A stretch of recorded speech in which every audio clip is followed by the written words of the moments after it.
somewhere in the opening slides. Should I just hand over to Eric if we get up?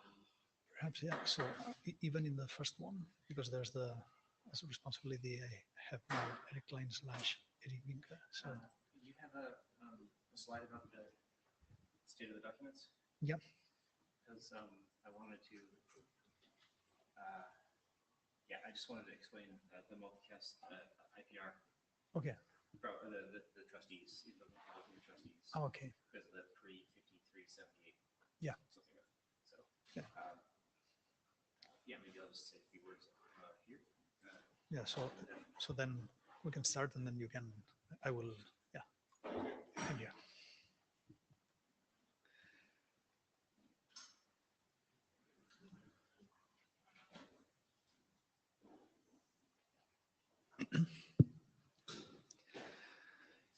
Okay, hello everyone. Welcome to the meeting of the 6LO Working Group. Please make sure that you are in the right room. My name is Carlos Gomez. The other chair is Shweta Bandari. She is remote today. And as responsible AD, there has been a very recent change.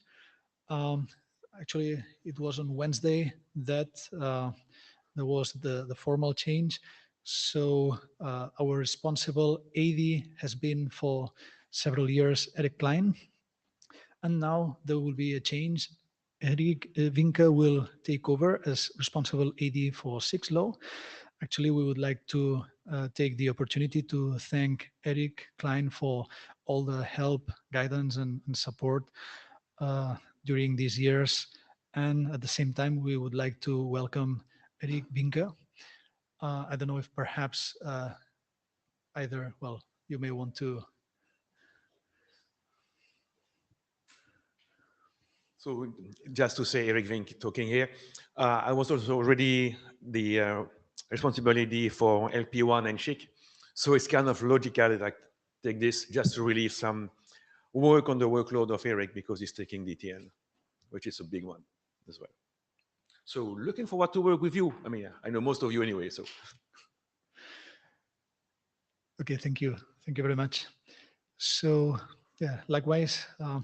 Okay, so then for the meeting today, we still need some minute takers. Is there anyone who would like to volunteer?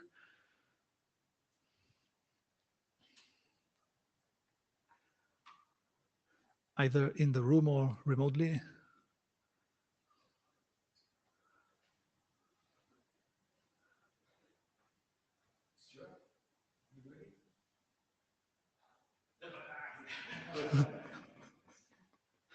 I would hate to start my first responsibility by blocking the meeting until we have a minute taker, right? So please do me a favor.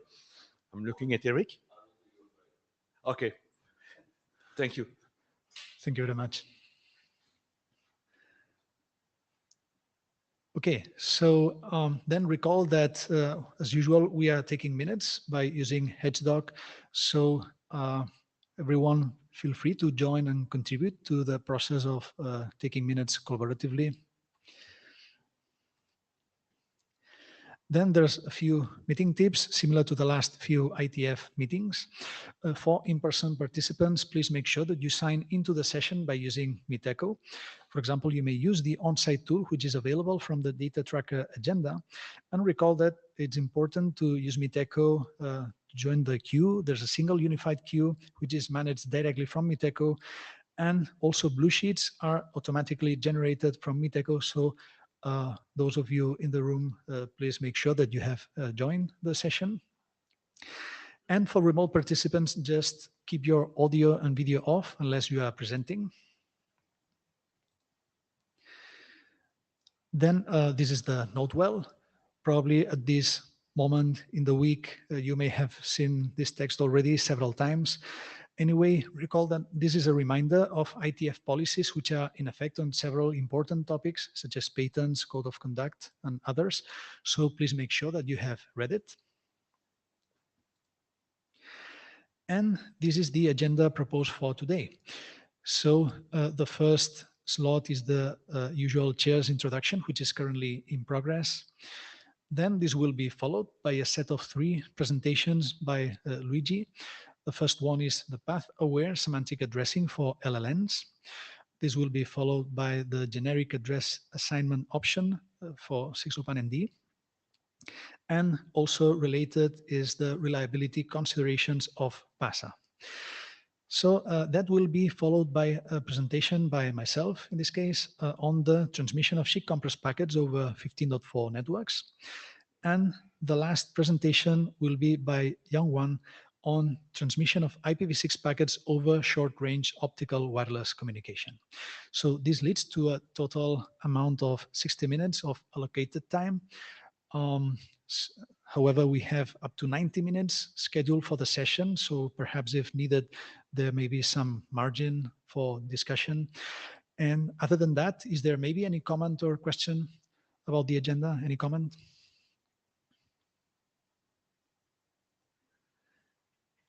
Okay, so if there are no comments, this is the report on the working group document status. The first one is the IPv6 ND multicast address listener subscription. The document is in the state of submitted to ISG. We have received already a couple of reviews from the transport area, general area.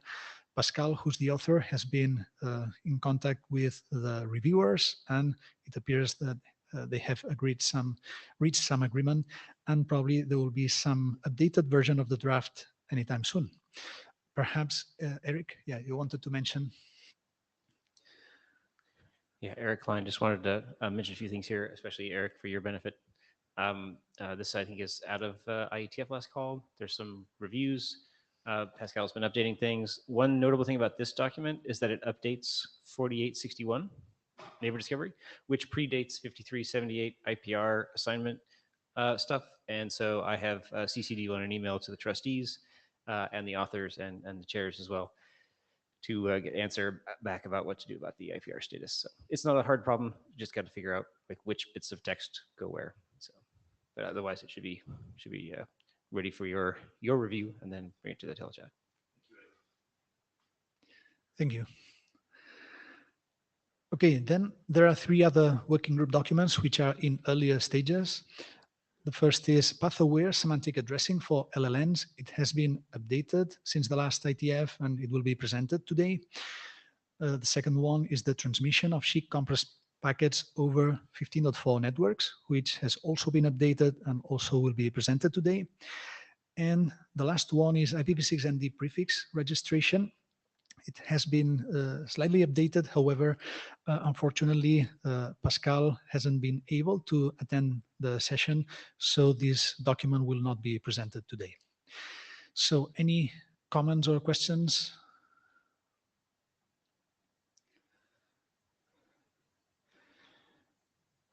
Okay, so if there are no questions, then we can proceed to the first presentation by Luigi.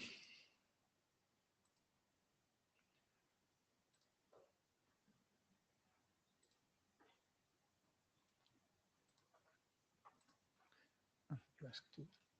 Yes, to. Oh, sorry. I think I blocked it. Can you ask again?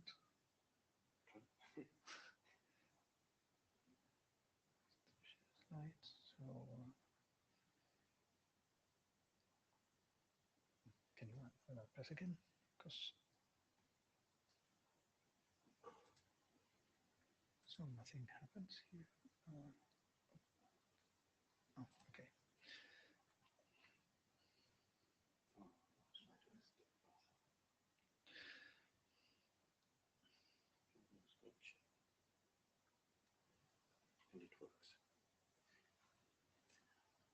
Okay, hi. This is the update on the PASA document. So since the last meeting, there has been in February actually patent disclosure from the same company I work on. None of the authors of this document are on that patent. Came out of the blue. And honestly, I don't have anything else to add except that it's there. And then in February, in March, actually, we updated the document As you remember, the last time we discussed about the fact that go on with the work with GAO, that I will present after this one.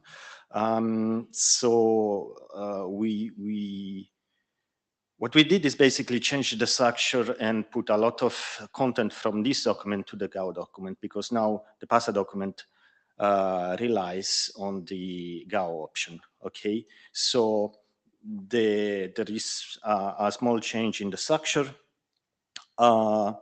We updated the terminology. With the change that we use the GAO option, now this document does not need to update RFC 8505, because if you remember, the first solution was to introduce to reuse ERO option, which is not the case anymore.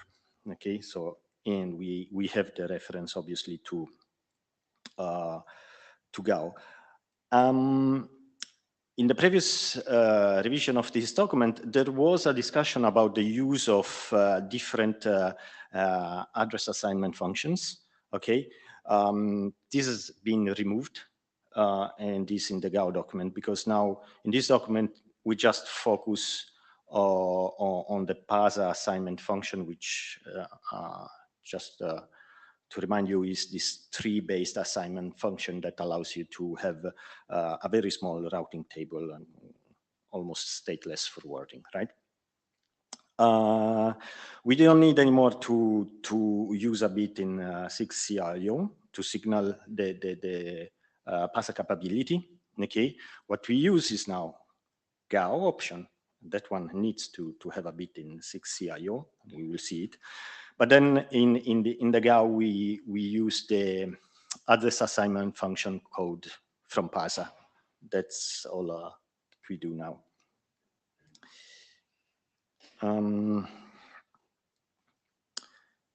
Yeah, as I said, we don't need to define any new ND option now. We rely on GAO. And so basically we changed what in the previous revision were the definitions of the option, the extension or the reuse of ERO, now have been changed in the fact that we give examples of the use of the GAO. Okay. And there are several things from the IANA section that went away just because, again, we use the GAO document, so we don't need to define them here anymore. What we keep in the IANA section is the fact that actually we ask for a code point for the address allocation assignment function that we use in this document, but the registry is defined in the other document. And that's it as an update. The deep technical content of the document didn't change, in the sense that all the algorithmic function to assign the address is still there. Okay, it's just the use of a different option in order to generate the addressing. So we think this is stable and is now ready to be considered as a for reviews from the other areas and working group last call. The decision of the, let's say, on the schedule is up to the chairs, because in a centered way, we still need to work on the GAO document. So if we don't progress with that one, this one will be parked somewhere at some point. So I don't know, it's up to the chairs then to schedule how to proceed with this. Early reviews, working on last call. Yeah, so we discussed with Shweta, and first, maybe it would be good to have reviews from 6LO. So we agree that the core of the document has been stable for a while, so now it's a good moment for that. Is there anyone who would like to volunteer to review this document? Otherwise, we can anyway ask again on the mailing list, but it would be great to get reviews from 6LO, and then also as suggested by the authors from other areas as well. So then we understand that after that, maybe it will be the moment for working group last call. Sure. Sounds good. Okay, thank you. Since nobody take the mics, I assume there are no comments, or maybe Eric. Eric Vink, we are all in the process, right? So you can do the working group last call, all for it. But if you push for publication, right, I guess it will be easier that GAO and these documents go together in front of the IG. Okay. We all agree. Yeah. Okay, That's we'll agree. I mentioned. Sooner or later will be parked if we wait exactly. a GAO. We'll end up in a cluster It's here. just. I mean, we can do this part and then wait. Okay, we all agree. Just wanted to be sure. Okay, so any other comments about this document? Otherwise, we can proceed to the next presentation, still by Luigi. Still me. So I stop sharing the slides and I ask again. I assume.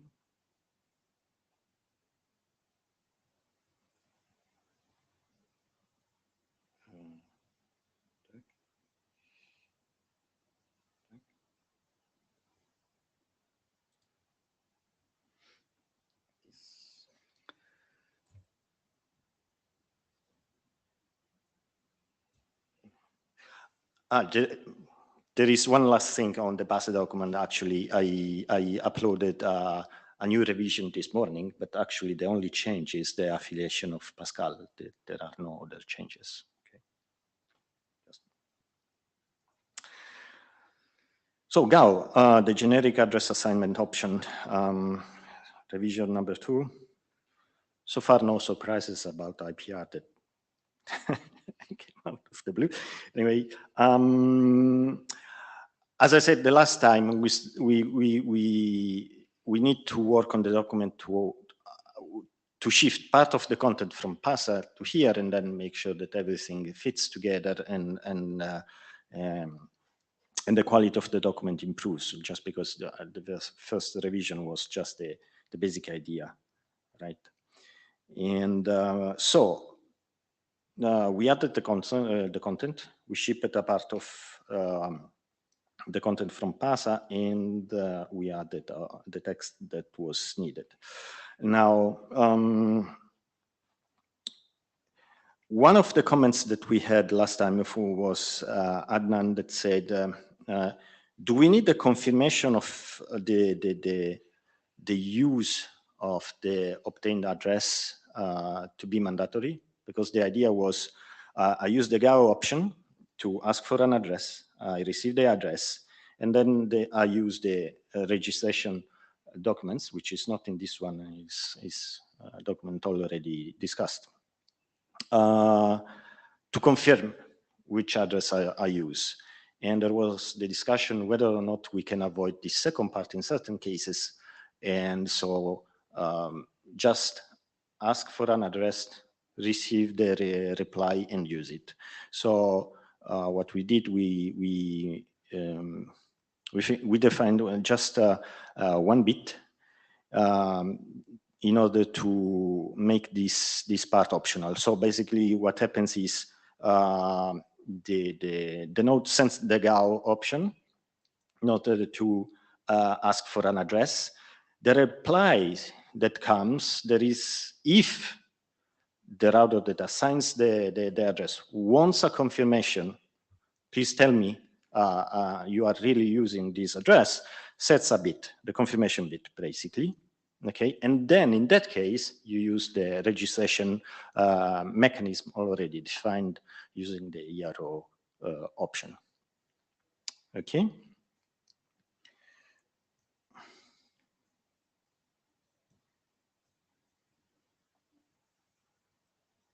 Takes a while.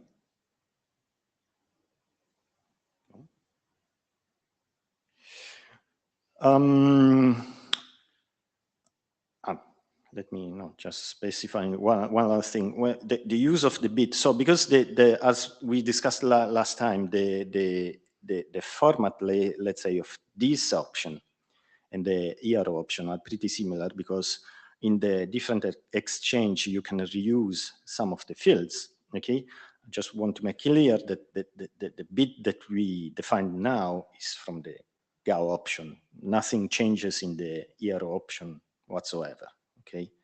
Because you remember there were a few conflicts about the bit usage, but that doesn't exist anymore just because we have a new option. Okay, we added the rover, we added as well the description, why is there, how you use it, etc., and the right references. We need to define a new error condition when we use this option, because basically what we say is you use the errors condition that are defined already in 8505, but there is something that may arise in this when using this option, because if you remember, you see there is this AAF field, which is the address assignment function, a code that tells, please give me an address using this algorithm. Or if I put 0, when I receive the reply is, look, I gave you this address using this algorithm, okay?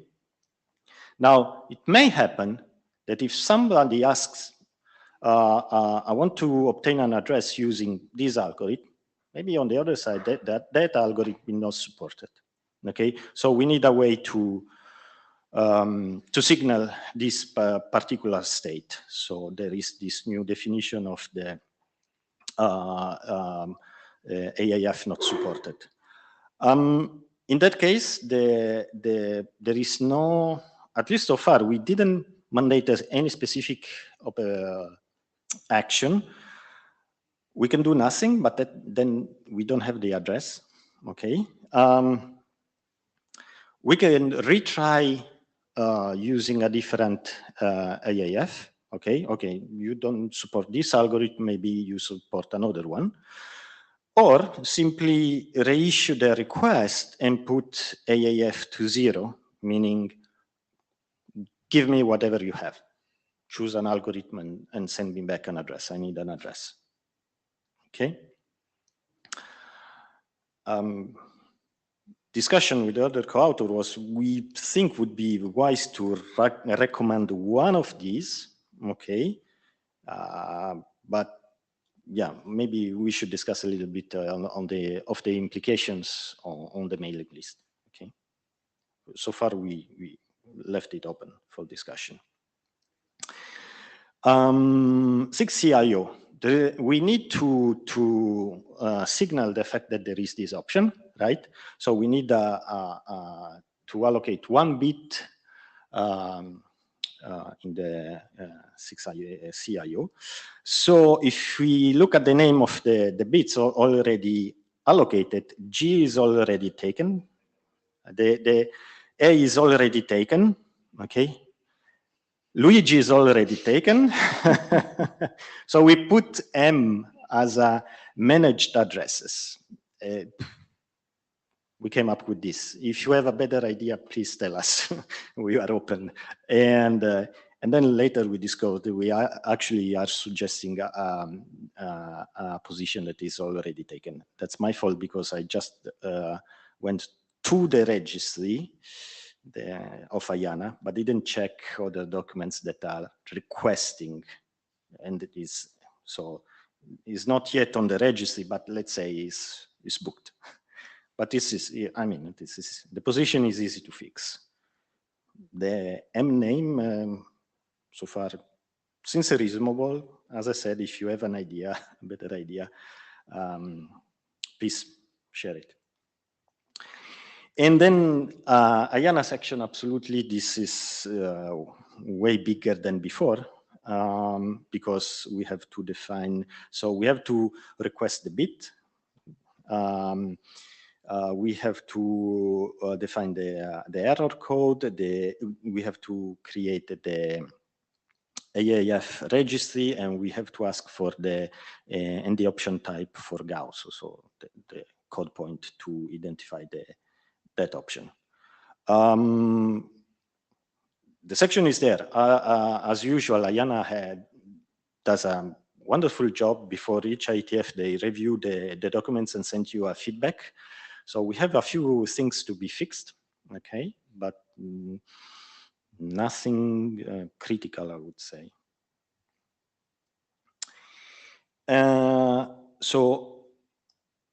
We think we are going in the right direction, okay? As I said, we have to fix Ayana. We have to have a deeper look to security. Our conclusion is we need discussion on the mailing list and reiterate so that we have an even better document by Vancouver, so that at that point we may discuss if the document is good enough to be adopted. But yeah, that's the update so far. Any comments, question?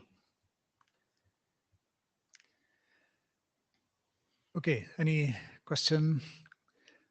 I was about to ask about adoption, but you already explained your plans, so yeah. I mean, we are not in a hurry, so for me it's fine to have another revision, make sure that everybody agrees, and then we can, we don't need necessarily to wait until Vancouver. I mean, we can update the document before and then proceed on the mailing list, but I think it makes sense to have at least one revision more to fix this thing. Okay, makes sense, thank you. So if there's no other comments or questions on this document, then the next one, still related with PASA, is the reliability considerations. It will be shorter. Oh, sorry. Can you ask? Yeah. Can you ask again? Yeah. See.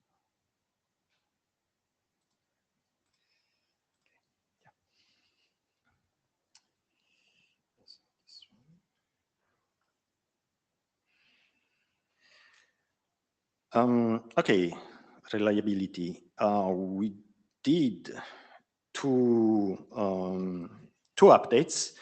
We didn't discuss this document last time, so in the meantime, we have two updates.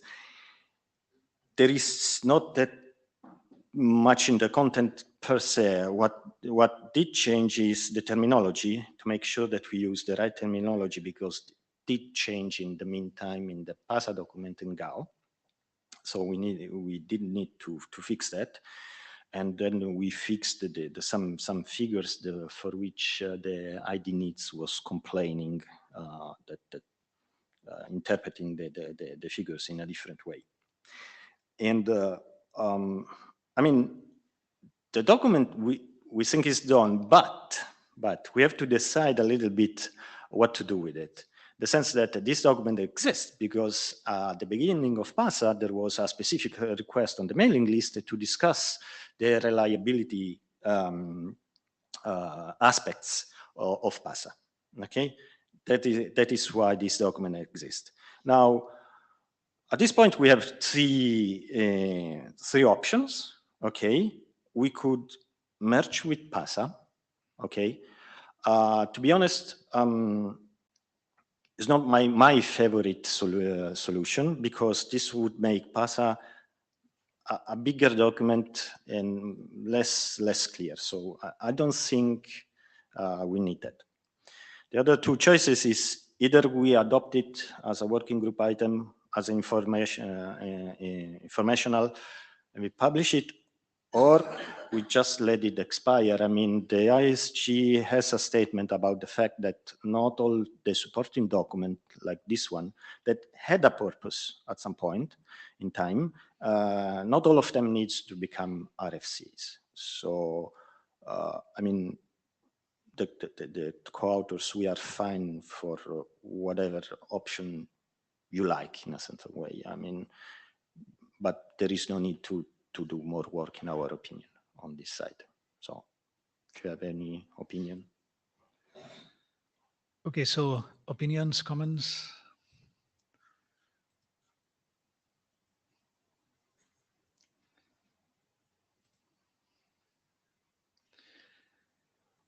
Okay, so Well, as a participant, I like the document. I think it's useful to understand how the issue of reliability can be addressed with PASA.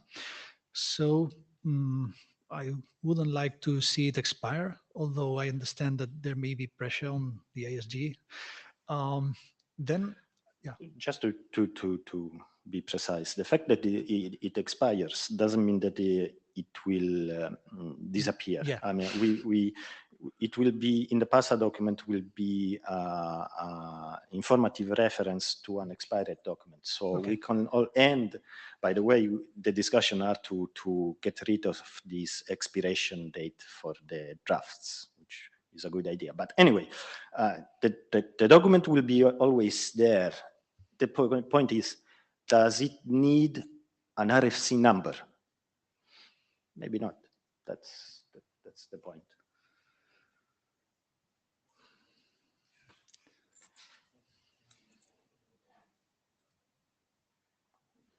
So Eric, and Eric, the other Eric, you can come to the mic, you know better the story of it. Indeed, in some case, there are documents that are on the data tracker, they expired, and that's okay, right? We don't need an RFC for everyone. But again, I just knew in this working group, I don't know the context. I just tell you there are two cases, sometimes they are published as RFC and sometimes not. If it ends up in a GitHub, we can keep into the URL associated to the working group pointer to the GitHub. That's also a good idea. Yeah, so this is one of those documents that you have the pointer to the ISG statement about where I personally don't have a problem with informational framework architecture documents. I think, if you're looking for internet history for something, you can go find these documents and they can be very helpful. But some people think it's kind of like not a good use of publication space and time. The one comment I will make one recommendation I will make is that if this document does not advance to the telechat with the other documents, then the reviewers are not going to probably go spend the time to read this document. So what's really important is that the documents that do advance to the telechat have a very concise section that summarizes all the highlights. And it could have an informational reference to this for more, but like it should be very clear to help set the tone for the reviewer who's coming to this with no context and say, this is what they're doing. I see. Okay. Excellent point. Yeah. Excellent point. Absolutely.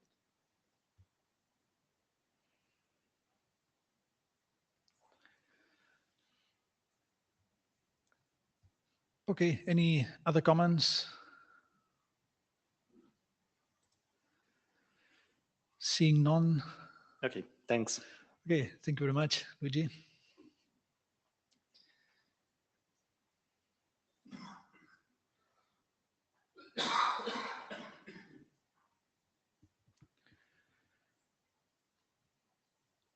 Okay, so the next presentation is by myself in this case.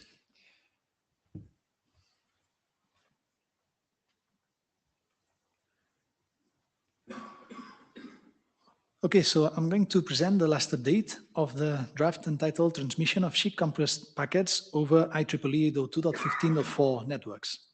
My co-author is Ana Minaburo. Next, please. So first of all, a reminder of the main goal in this document. On the left, you can see the traditional IPv6 based protocol stack over 15.4 as the read interface. Here, 6LoWPAN is the adaptation layer between IPv6 and 15.4, and it comprises two main components. The first uppermost is header compression, and the other one is fragmentation. So what we want to do in this document as the main goal is to offer an alternative for the header compression part, which would be using SHIC header compression instead of 6LoWPAN header compression. And SHIC is the main product of the LP1 working group, and it comprises a header compression mechanism. And the expectation is that it should provide a greater performance, greater compression degree than 6LoWPAN.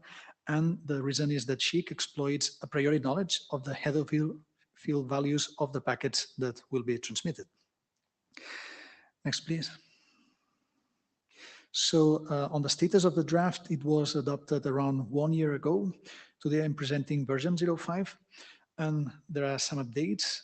First is in the area of discussing the possibility of rule ID reuse. So this means to describe in which cases, and in which conditions it is possible to have disjoint pairs of endpoints using different rules, however, that may have the same rule ID. And another set of updates is due to PRO, which is an inside joke we call PRO. Remember, this is one of the route over modes that we support for multi-hop communication. And there are several updates after a review and several suggestions by Georgios. So thanks a lot for that.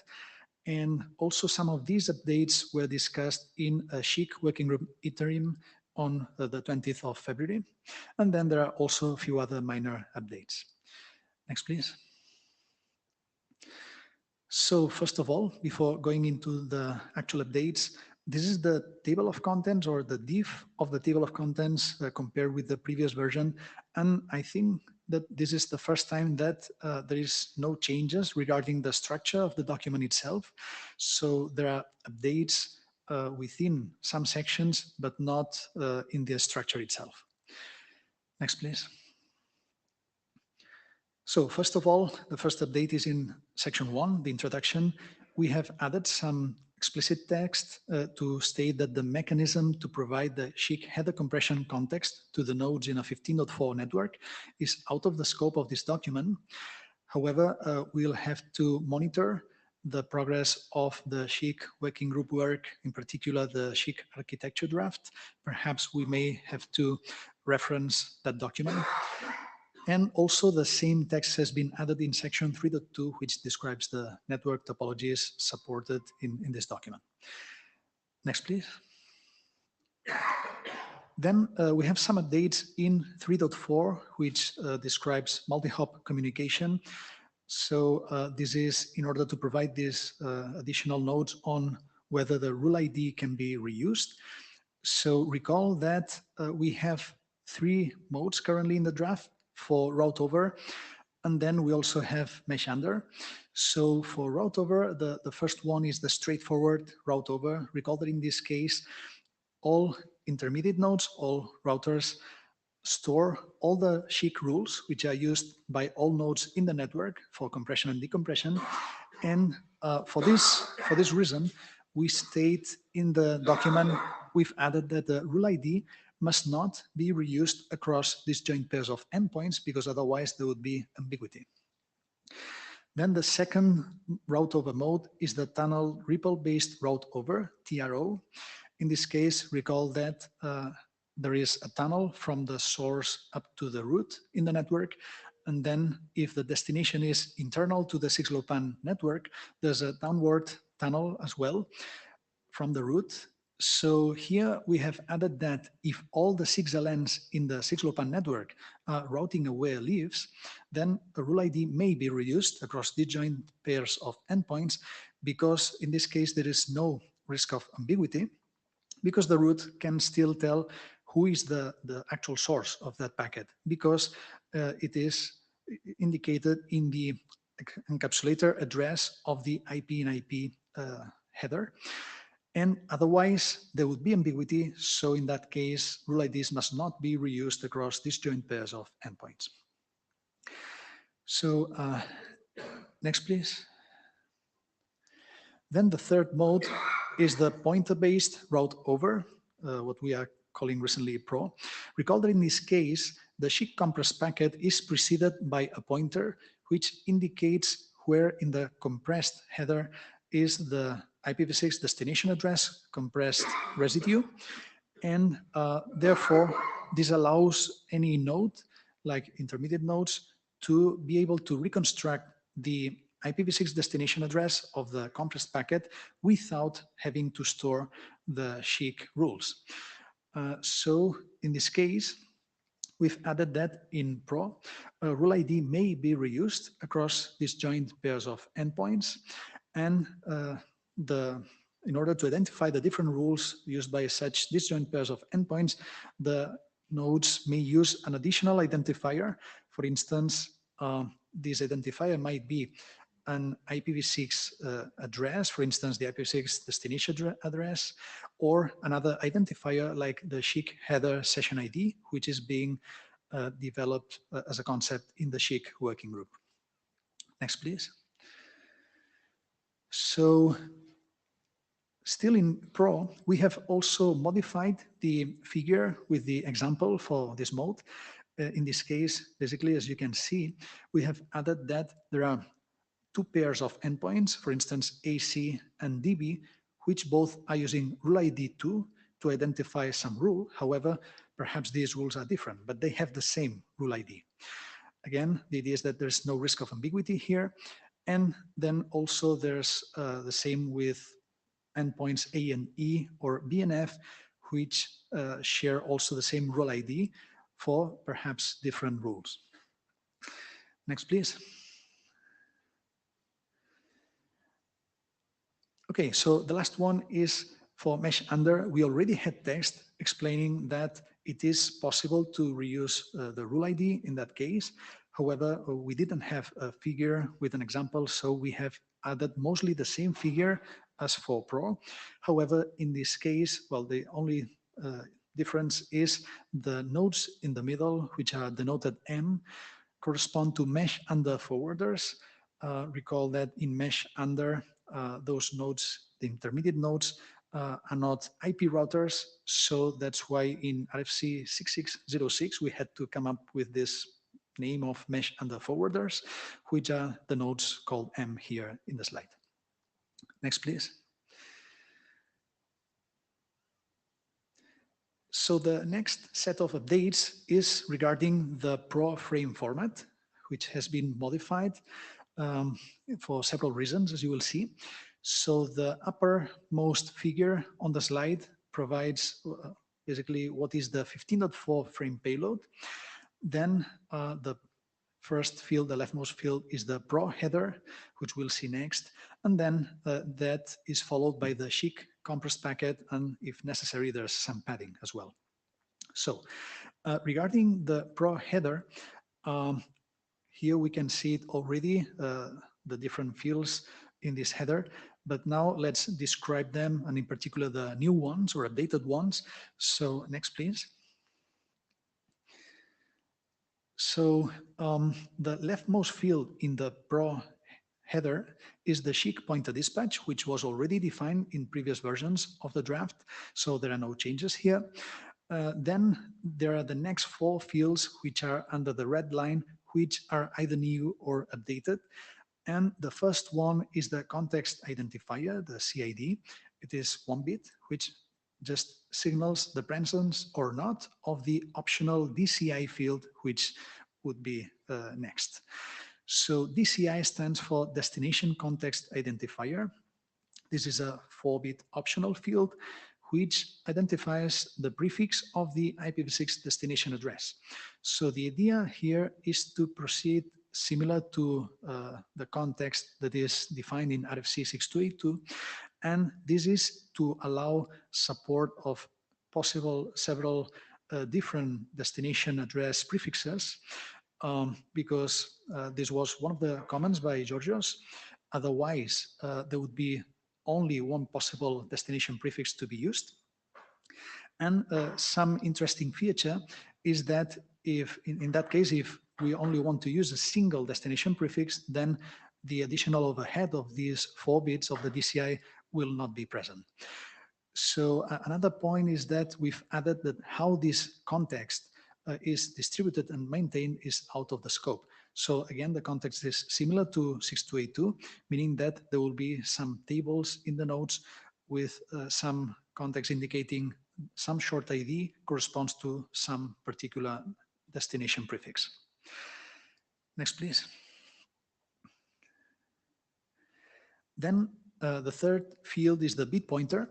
So in the previous versions of the draft, you may recall that the bit pointer in Pro indicates the starting position of the IPv6 destination address residue in the SHIC compressed IPv6 header. However, here there is some slight modification, which is that the now it has to indicate the starting position of the hop limit field, because as prompted by a comment by Georgios, the nodes in the middle, intermediate nodes, 6LRs, they need to have access to the hop limit field. They need to decrement that field when a packet is forwarded.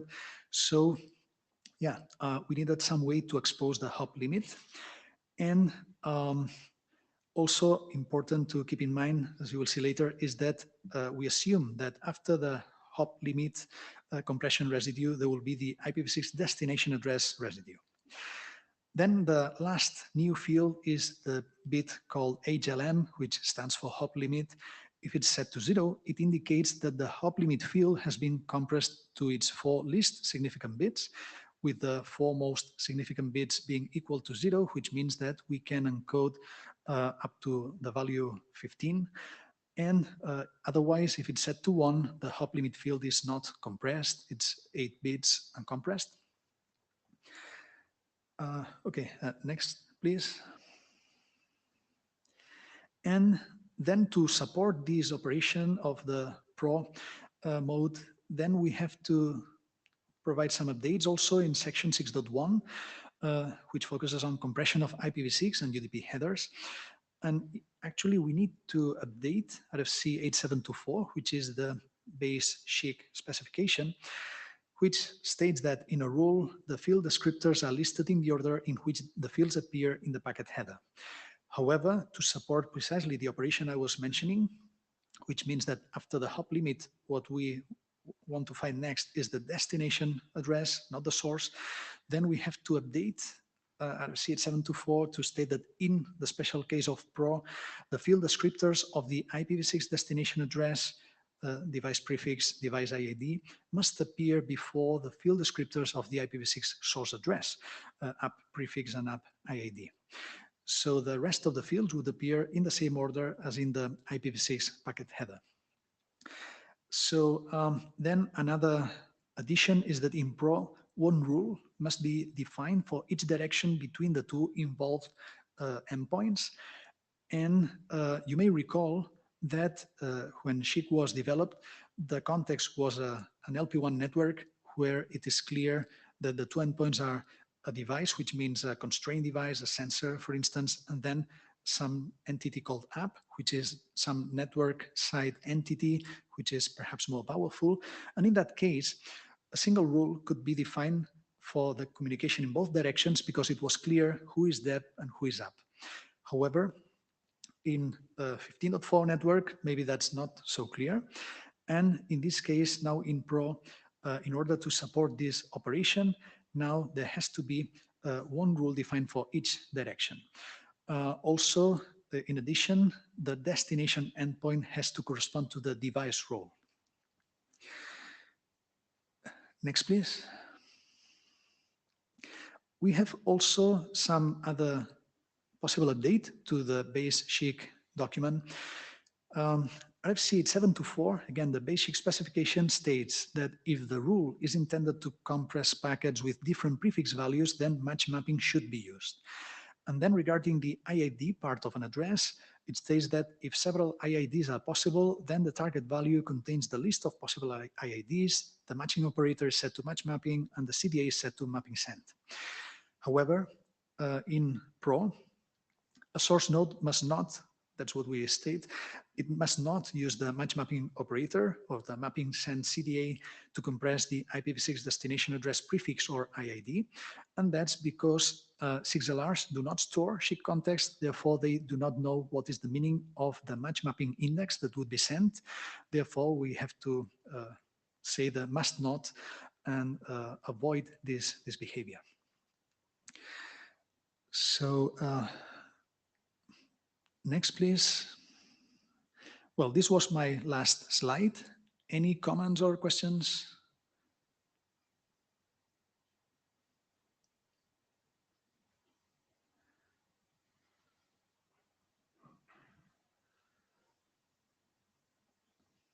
Okay, I think I'm seeing none.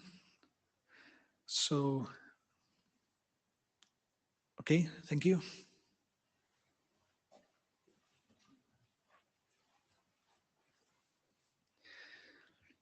So then we can proceed to the last presentation, which is on the transmission of IPv6 packets over short-range optical wireless communication. Yeah, thank you, Mr. Chairman. This is Youngwan Choi from Edge Korea. Next slide, please. Jeez. I'm not sure it works. It was in the previous. Yeah, she will do. This is the state of this document. Actually, this is the third draft of the individual draft. And there was 2 comments from the floor, there Pascal and Echo, and I just incorporate a kind of the SDNC in IPv6 over OWC. Next slide, please.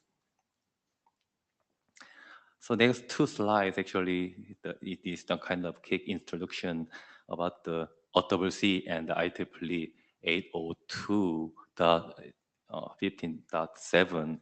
So just I also showed these 2 slides previously, so I will move on to the next slide too.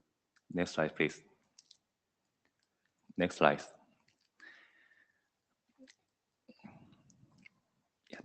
Yeah. So this is the update between the previous one to the current version.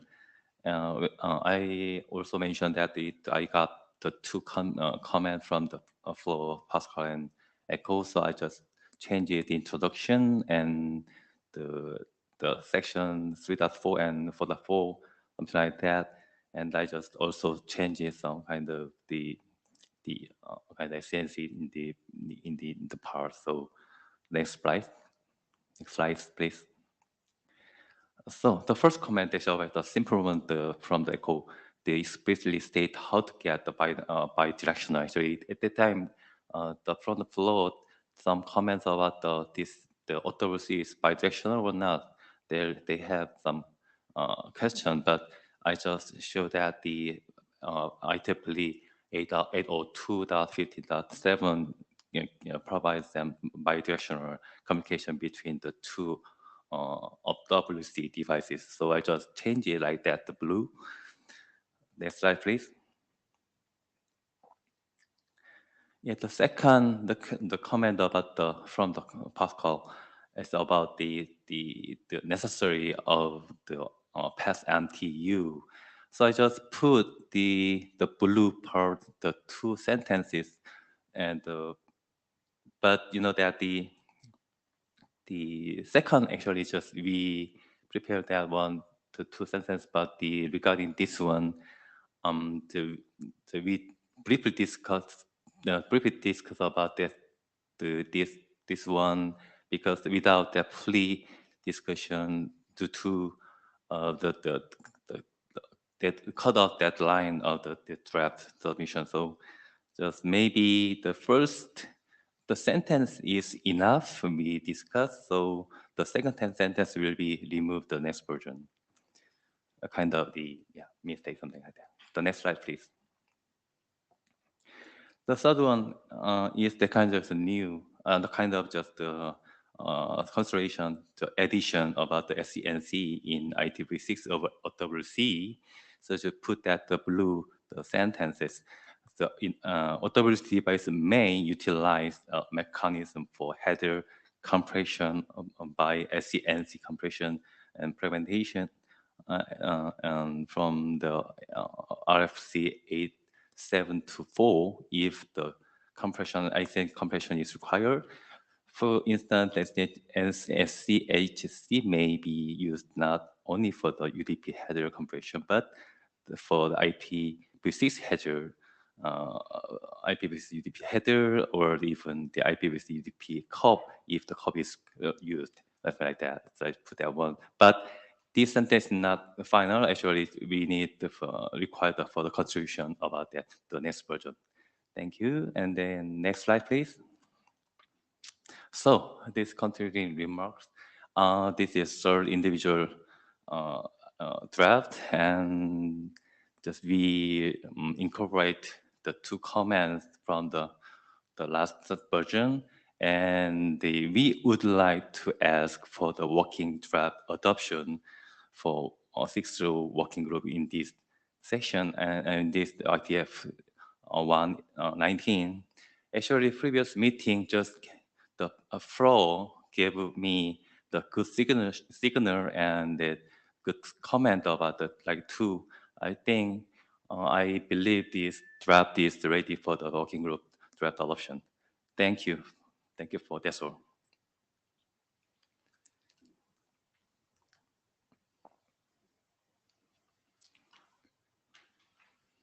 Okay, Eric. Yes, Eric Klein, thank you for your presentation. So based on just a little bit of feedback from my experience with trying to get NFC published, your document has a references section, but the references don't seem to be separated into normative and informative. So you should separate the references into which one are normative and which ones are informative. And I suspect that there might be a normative reference on the IEEE spec. Yeah. This is IEEE 802, the 15.7 is reference normative. So the common question that will be asked repeatedly, forever, ad nauseum, is did the working group feel they had sufficient access to the core specification in order to review this document? This is tricky. The people who are doing this work tend to feel that they obviously have the requisite access to the document. If people in this group trying to review this document feel like they need to get access to that, then that's something we will have to maybe liaise with IEEE to get a review for. But just a heads up, Eric, this is the main thing with 6LO. It's like it's always somebody else's layer 2, and so we need to worry about having access to that document for review. So it's not about your document; it's just about process.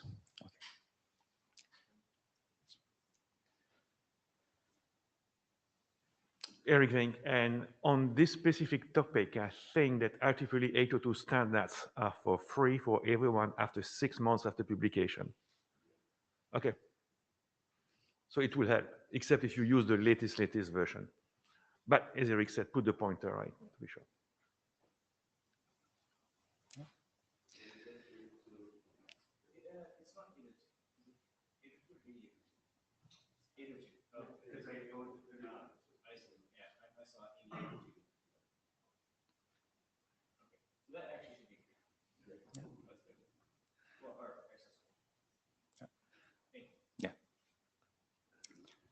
Okay, any other comments? So, Actually, the last of the slides is the same, the kind of the test bed and the result, and I had a paper about IEEE about that this regarding to this. Yeah. Okay, thank you. okay, so well, since I'm a co-author, I guess Shweta, if you may want to proceed.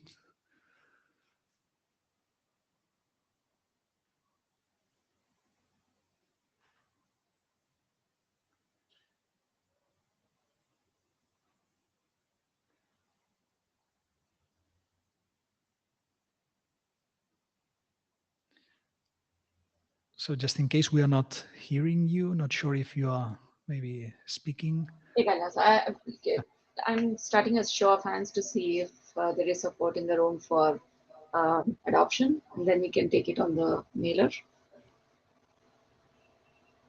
Okay, thank you.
We have 9 yes and 1 no opinion and no not support. So we'll take it in the mailer and then proceed with the results of adoption.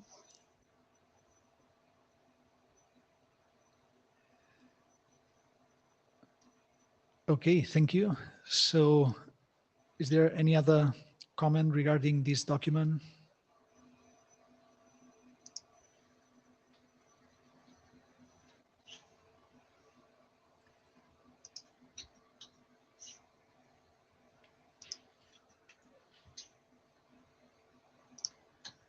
Okay, no other comment. Luigi, you are in the queue. Ah, okay. Thank you. Okay, thank you. Yeah. Okay, so is there maybe anything else, any other business?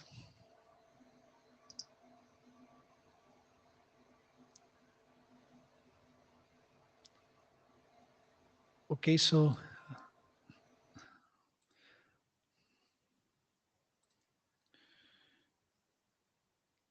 okay, yeah, there was the message from Eric on the chat. Thanks to the chairs and minute taker. Yeah, thanks a lot, Stuart, and thanks everyone. So yeah, this ends the session here. So thank you everyone for your participation. Let's continue the work, including on the mailing list, and hopefully see you all in Vancouver.